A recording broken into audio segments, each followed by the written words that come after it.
തങ്ങൾ വലിയ പ്രഭാഷണമൊന്നും നടത്തിയിട്ടില്ല. പക്ഷെ തങ്ങൾ വഫാത്തായി എന്നറിയുമ്പോൾ മനുഷ്യരിങ്ങനെ കരയുന്നു, മനുഷ്യൻ കരയുന്നു. ഞാൻ എൻ്റെ സഹോദരന്മാരോട് പറയുന്നു, ആകാശം കരയും, ഭൂമിയും കരയും, ഭൂമി ദിവസങ്ങളോളം കരയും.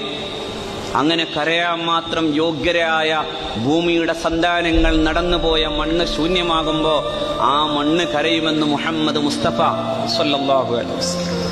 ആ മണ്ണ് കരഞ്ഞു. സയ്യിദ് മുഹമ്മദ് അലി ശിഹാബ് തങ്ങൾ വഫാത്തായി ഖബറടക്കം നടക്കുമ്പോൾ കേരളത്തിന്റെ പ്രഗത്ഭനായ കലാകാരൻ കൂടിയായ കൈതപ്പുറം ദാമോദരൻ നമ്പൂതിരിപ്പാട് ബോധരഹിതനായി വീണു. എന്നിട്ട് പറഞ്ഞു, ഒരു മനുഷ്യന്റെ ഖബറടക്കാൻ, ഒരു മനുഷ്യന്റെ ഖബറടക്കം.